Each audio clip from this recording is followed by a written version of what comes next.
As you were. On this episode, we take a look at a movie starring Matt Damon and set in Iraq War during 2003. So let's go inside the Green Zone.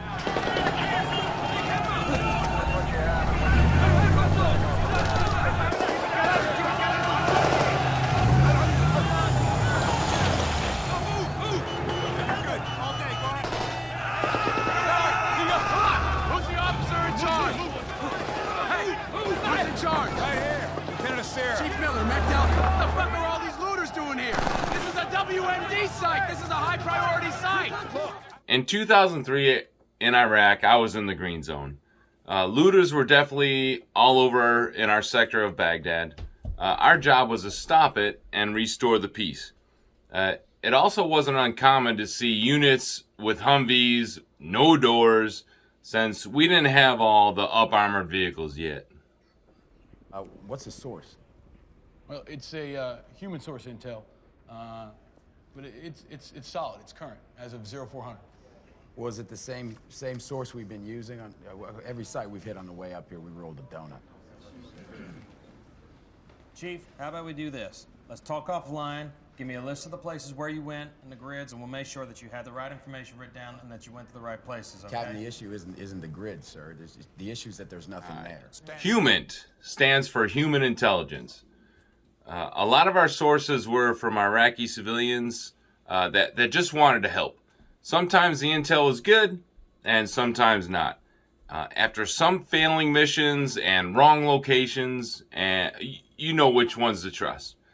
You just had to chase down every lead, and it was trial and error. What's up, Chief? Hey, you guys ready to go to work?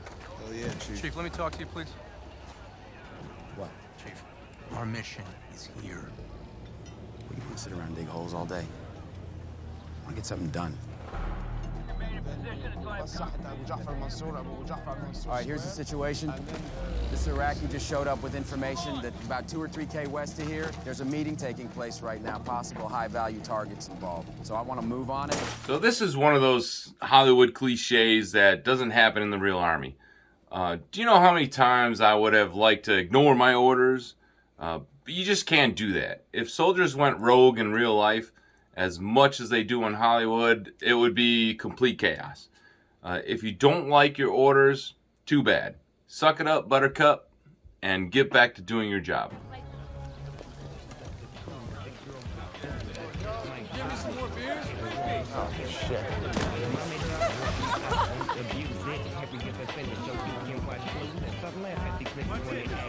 Oh my goodness. We got enough time for that? These guys got Domino's pizza and fucking beer?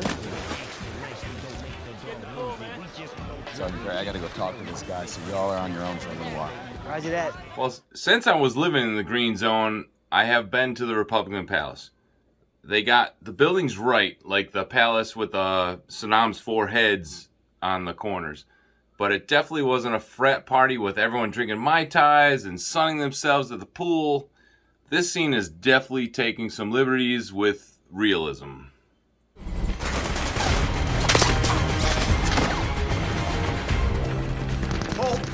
Vanguard 6, this is Falcon 1-6. 2 hostiles and 1 friendly have exited target site and are now moving through alley northeast of your location. Keep the area clear. I'm activated by transponder. I'm not saying they didn't have trackers in 2003, but I didn't even see a Blue Force tracker until I was there in 2007. And when we did get them, they certainly didn't work like a video game. I mean, you can't track people who don't have a tracker, and they definitely can't tell friend from foe. But somehow in 2003, this chopper has an advanced tracking system that can do that and then some. So I'm calling BS on this one. Now this is a movie I was excited to see because, like I said, I was in the Green Zone in 2003. So I was extremely displeased at the level of BS in this movie. They get almost everything wrong. I couldn't even tell what Matt Damon's job was. Neither his uniform or the dialogue were clear to me on this point. And if your main character is muddled like that, it doesn't speak well for the rest of the movie. I'd say that this is a must-miss mess of a movie.